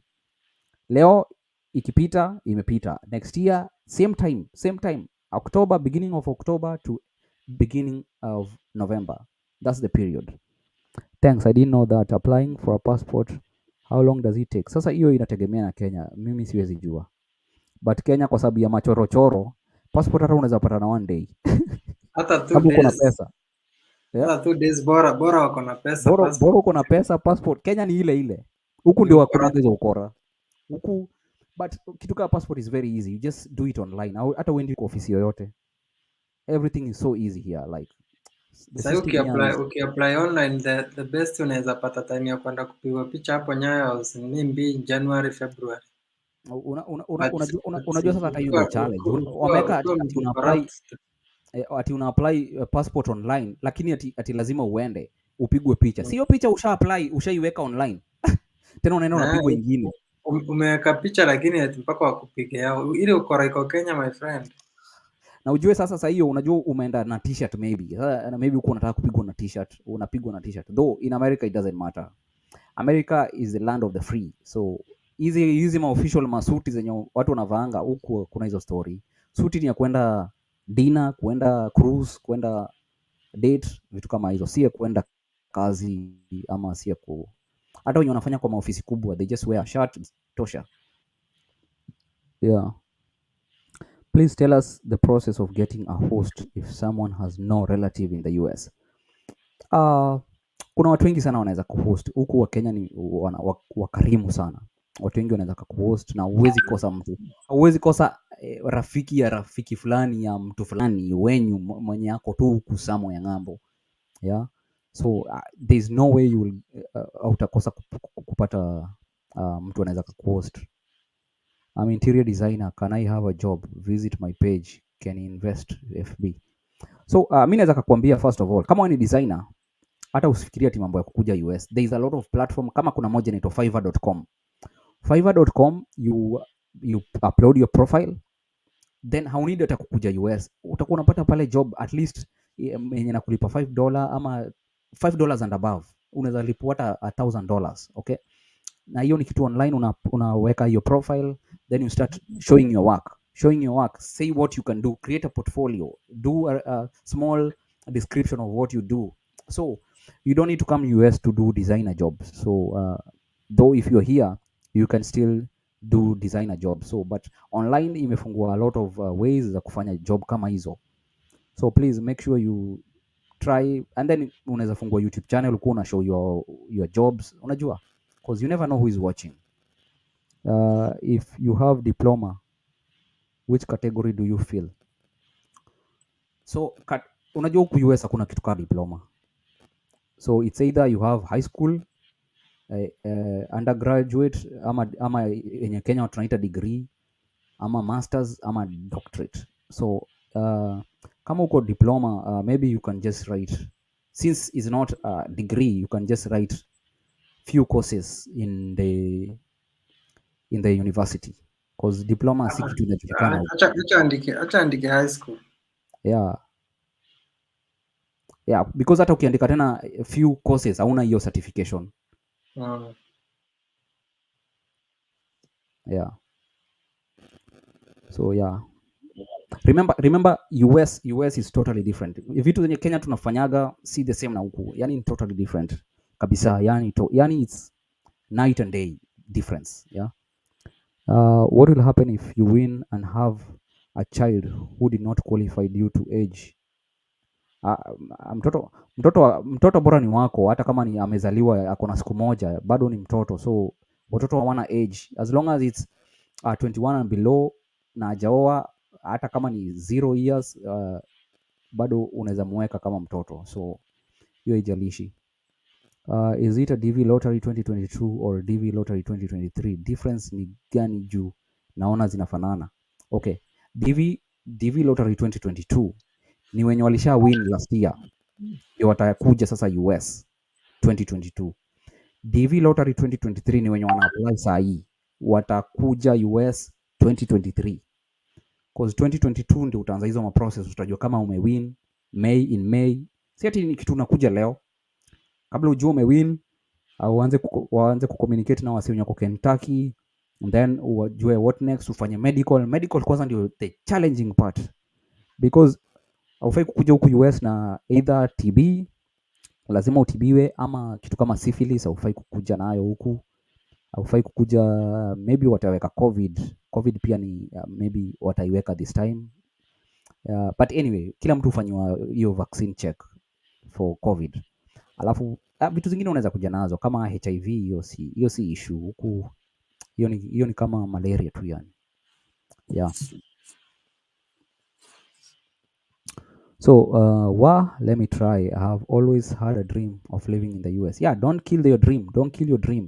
Yeah, we are all about giving you hope. Don't kill your dream. Passport ya Gulf inaweza tumika. Yeah, kama Gulf iko among the eligible countries. Yeah, utakuja. You need to just check hapo kwa instructions, just check if Gulf is one of the places where it's is eligible. If I don't have a passport, can I apply as? Hiyo tushajibu no. Ata apply aje? Yeah, How can you apply na kuna place ya passport number? Yeah, passport number, passport expiry date, huwezi fanya. Yeah, thanks a lot. I'm satisfied. Yeah, bless you bro, bless you. Mimi napenda watu kama wenye wanakuja back wanasema tuko satisfied. Thank you sana. Na kumbuka kusubscribe Mkenya Marekani, yeah. Kwani you have Gulf passport as much as you have a Kenyan PP, una apply? Hiyo Anaambiwa kama kuna Kenyan passport apply nayo, achana yeye anasema Gulf. Yeah. Website wale wanaulizia ndio hiyo. Yeah. dvprograms.state.gov. Wanaona anasema hebu repeat the website, ndio hiyo tumesharudia. Passport lazima. Yep. You must be having a passport. Yeah. Diploma in nursing. Sasa kitu unafaa kujua huku, vitu za Kenya huwa zicount huku mostly. Yeah, that one I'll tell you for a fact. Huku for example kama uko nursing inaanzanga na kuna kitu inaitwa 75 hours. Hiyo utakuwa unafanya ya caregiver, from caregiver uende ufanye CNA. CNA sasa iko much higher, alafu from CNA unaweza fanya sasa either uingie RN sasa ndio registered nurse. So that's a very high. You have to do a degree here in the US. You have to do a degree here in the US na some more courses. Yeah. So diploma ni kitu kwanza, ni jina kwanza US haijulikani, haitambulikani. So you just have to find yourself, your niche here in the US, na ujue kama unataka kuingia, bado utaendelea na nursing but utaanza maybe from ground zero. Yeah, because hiyo karatasi ya huko haijulikani huku. Sasa lazima ufanye huku mpaka kunyoa. Unaona kunyoa? Lazima ukuwe na certificate ya serikali, umeenda shule. Mpaka kufyeka. Cause kufyeka watufieki hivi. Tunafieka na machine ziko different machines. Unajua huku kitu inaitwa landscaping it's an art. It's an art. So unapata si mtu yote anaweza fanya landscaping because huku wako so big, like miti ukiona vile zimechongwa, yani ni kama nywele, kunyoa nywele, yeah, inanyolewa, inachapwa cut, nyasi ni flat, inamwagiliwa maji daily, yani unapata si mtu yote anaweza fanya hiyo job, lazima ukuwe umeisomea. Kama hujawahi fika form 4 unaweza apply. Yes, unaweza apply bora uko na 2 years of experience na umefanyia hiyo kazi yenye unafanya, umesomea at least, uko na vocational training. Bachelor degrees in security and working in Kenya Police Service. Can I come and work in the US? Okay. Once you apply for example DV lottery, now win, utaangalia some of the courses that you need to do, because degree ya Kenya haiwezi wako huku direct, lazima kuna kitu inaitwa state certification. Hiyo ndio msemo ukweli. Kwanza lazima uangalie bachelor degree yako kama iko up to standard. Wakiona iko up to standard, then unafanya kitu inaitwa state exam. Kama wanaona lazima urudi class, we have to go back to school, because vitu zenye zina happen Kenya si vitu zina happen huku. Hata kama ni security, degree in security and si the same way inawako. Unajua vitu nyingi zenye ziko Kenya si world class, unaweza sema hivyo. Vitu nyingi si world class, that's why US wako so specific na vitu zao, so it has to be world class. US iko na system tofauti sana, like nursing. Unapata like the way Kenya unaweza ingia Kenyatta, uko na emergency, unapata mtu anaangalia simu yake ama kwa web, kwa YouTube anaona ma movies za Nigeria. Huku huwezi fanya kitu kama hiyo license yako inaenda. 8 hours of work is 8 hours of work. Hakuna vile uko kwa job na unafanya vitu zako, uko kwa WhatsApp, unachapa masimu kwa home. Hapana. That's why you can't iko mbele, because 8 hours of work is 8 hours of work. Hakuna ati uko job na uko tuma story, uko na marafiki zako. Hakuna kitu kama hiyo. Ukifika, in fact ukienda hospitali, there are 3 documents you sign, like utatreatiwa right, privacy will be kept, na the third one ni you have a right to be treated. So hata nurse before kudunga anakuambia is it painful, like unajua ile humanity unapata. My friend, si tu kazi ili wa mtu apate pesa, ni mtu anafanya cause of passion pia. They are interested in you getting better. In a circumstance where one win the lottery, how much will one be required to have in his or account? What you need to know is, ukiwin lottery, what is in your account doesn't matter, because first of all, if you have a host, that's a good thing. Number 2 is, as long as you're able to pay for your flight ticket, because they know you are coming to the US to work, so what you have in Kenya does not really matter. But in other circumstances, like a B1 B2 visa, that's when na umesema B1 B2 visa na umesema ni wewe unajilipia, they really have to see that you can actually pay for yourself, because unajua sasa pale ni Kenyan shillings versus dollars, so lazima ukuwe na kiwango kikubwa cha pesa. Ama for example, you're coming with an F1 student visa, you have to demonstrate that you can actually pay for your fees or living abroad. Na unajua huku vitu si cheap, vitu ni shule peke yake unapata 1 semester, maybe ile college is inaitwa community college, which are very cheap. Unapata maybe ni semester moja ni maybe 150,000 per semester, ujahesabu chakula, ujahesabu rent ya pale unaishi, vitu kama hizo. But so ukienda zile university, sasa university unajua kuna college huku ni tofauti, yani college is like the cheaper but you still get a degree. But sasa kuna sasa university sana ni hizo bigi, unaweza pata Christian universities zenye ziko specified to different things. Hizo sasa ni very expensive, like yearly unapata ni 10 million kulipa fees. Kenya shillings. Hii yenye huwa una apply alafu unaitishwa do mob, sasa inakaa mtu anafaa kufanya aje? So hiyo ni visitor visa ama what you need to do is demonstrate first of all that you are able to pay for yourself. Na sometimes hata waitishangi, because Kenya kuna uongo mingi, hawaitishangi paper because wanajua uli fake, so they all normally just tell you, just tell me how much you earn. Yeah, na already ushaandika kwa, kama for example kama ni visitor ushaandika kwa DS 160. So make sure unaandika pele pesa ya maana, usiandike una ningi 10,000 shillings. Hiyo si pesa inaweza zuia mtu kuishi America. So wanataka kuona una earn so much that you don't have to stay in the US. Yeah. Kuna difference gani ya masomo ya Kenya na US?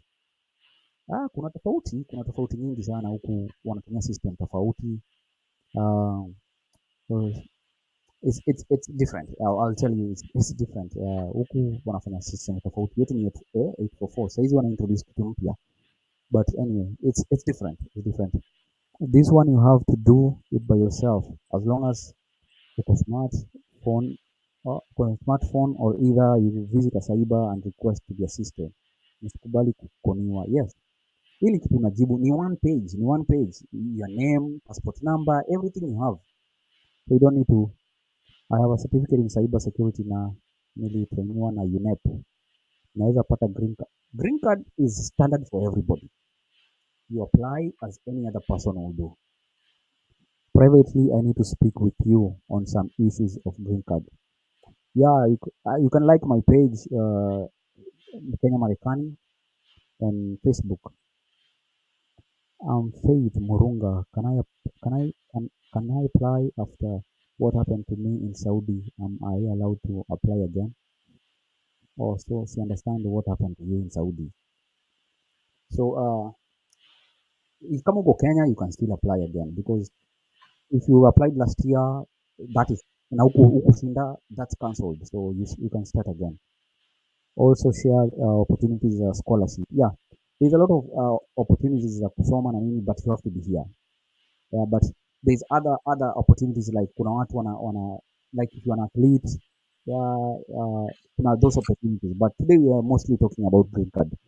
So those other avenues we can talk them later. And also if you subscribe to Mkenya Marekani on YouTube, you can get some of those other subjects. How can I talk to you unielezee some issues zenye sielewi? Yeah, enda kwenye Facebook Mkenya Marekani, like page, alafu tuongee hapo. It's open to everyone as long as uko na passport. Yes, kabisa. I do circumcision 8 years experience. Nanika.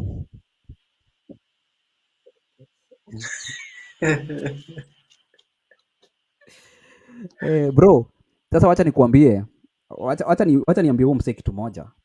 Huku vitu kama circumcision hazifanywi kama vile Kenya tunafanyaga, ati mtu anapelekwa place akiwa mkubwa. Huku watoto wana circumcise wangu wakiwa wamezaliwa, kabla atoke hospitali ashakatwa. Yeah, so ni daktari ufanye ukazi. Sasa wewe ni daktari. Sasa hiyo ndio swali nitakuuliza. Hiyo ni kazi madaktari hufanya, si mtu si a different person ati wewe uko tu na experience ya kukata so unaweza kata. Huku nimesema kila kitu yenye unafanya lazima ukuwe na certificate. Na vitu kama hizo ni za daktari. Si ati mtu yoyote tu ati randomly ati kwa sababu unajua kukata unakata mpaka huko, hapana. It's impossible. How do I know I have win? You have your confirmation number, you go check on there's a place where you can check if you applied, you can check. There's a place, check your status. Una click hapo, unaweka your status, bas. I mean your number yenye ulikuwa umepata, then you're good to go. Can I apply without hey? Hapana, hauwezi. Yeah.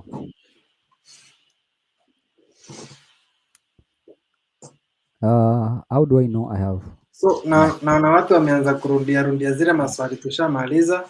Yeah. We are 1 hour past 40 minutes. Yes. So I think tunaweza kati hapo. Yeah, kabisa. In case of anything tutakuita tena ukuje ueleze watu kidogo.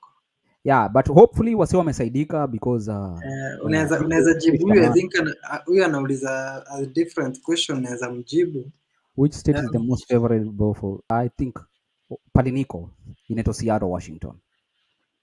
Huku ndio unaweza pata job za chini ya maji. Hiyo tunaweza ongea later, but unaweza pata job za chini ya maji, unaweza apply hizo ma asylum na vitu kama hizo. So huku ndio kuna Wakenya wengi. Yeah, kuna Wakenya wengi like unaingia leo, kesho umeshapata job. Yani job tu ziko. yeah, hata kama una hizo makara, tunaitanga makara anyways. So yeah, thank you Thanks for for education. Me, I salute you. asante Green asante. card do it take how long for approval?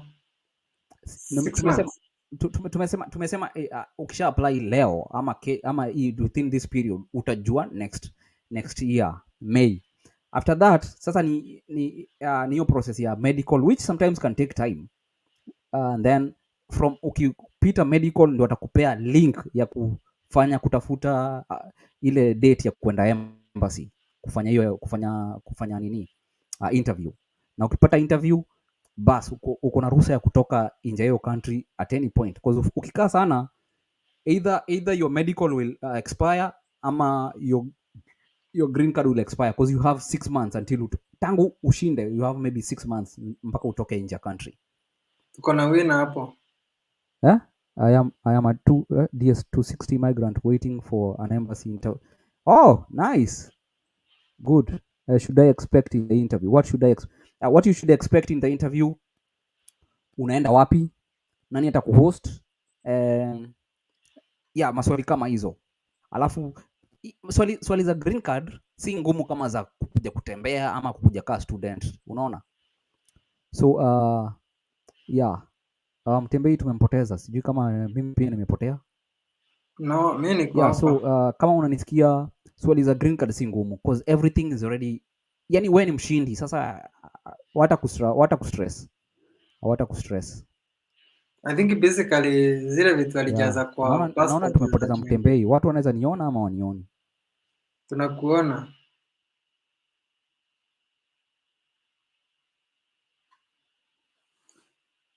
Okay, I think Mkenya Marekani anapotea. Sijui anaenda wapi, acha tuone kama atarudi. But basically Nilikuwa nimepotea. ulikuwa unapotea, mimi niko hapa na kuangalia ukipotea tu. Na mimi sasa naona ni wewe ndio umepotea.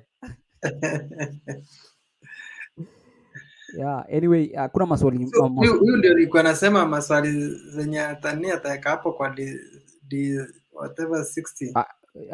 anauliza maswali yataulizwa kwa embassy. So Oh, kwa interview. maswali si ngumu, ni tu unaenda wapi, nani atakuhost, yeah, vitu kama hizo, but si ngumu kama for example ukikuja na visitor visa. Visitor visa ndio tricky man, ama student.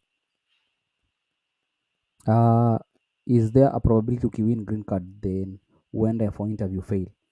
Ni hard sana, ni hard. Nimesema unless uko na issue na polisi ama vitu kama hizo sasa, yeah.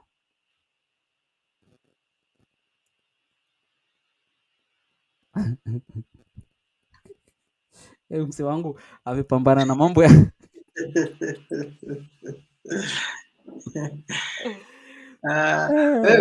Kenya fanya hivi pia watu your final remarks then we close, tutakuita another day in case yeah. of any. Thank you so much Mr. Mutembei for hosting me again in your channel. Mi na appreciate sana. Asante sana hata kama tulianza late kiasi.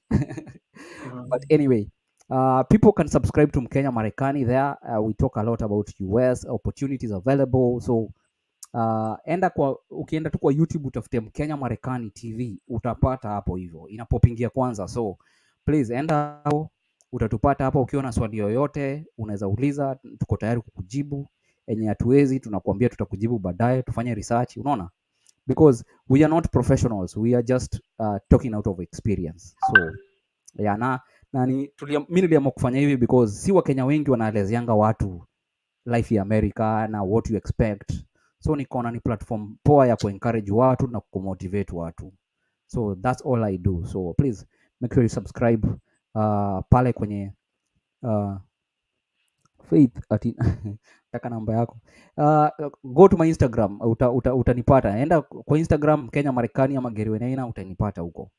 Yeah. So thank you so much. Salute. Okay, asante sana Yes. guys, mtalala poa, tutaonana tena when we have time for this. I'm very Yes, sure. kabisa. Kesho nataka kufanyia watu how to make money on YouTube and Facebook. Oh, Sijui sijui nitaanza saa ngapi. I'm planning kuanza saa mbili, yeah. saa mbili jioni Hiyo nifanye naweza kuja, for 1 hour naweza kuja tena pia hiyo baadaye. Nikipata for uko 1 hour live naweza. nielimishe watu vile wanaweza tengeza pesa. Unajua watu bado hawajaelewa how we make money. People Yeah, still yeah, believe yeah. that we are paid 500 na politicians ndio tupost. So I will be teaching them. So Yeah. kesho saa mbili I will be here. Sawa, tutakuwa hapa tukisupport, tukiona na tukinini. Yeah. Okay. YouTube ya US na ya Kenya ni tofauti sana. Ya US iko na more avenues za kupata pesa. Mingi Yeah, sana. yeah, Huko yeah. mko mpaka na super chat, but sasa mimi unajua nimeset yangu ni kama niko UK, so Oh, I have all of them. waende mjanja wao, waende mjanja wao. Hey. Eh, Yeah, so, guys asanteni sana. yeah. Tuonaneni kesho. Sawa sawa. Cheers.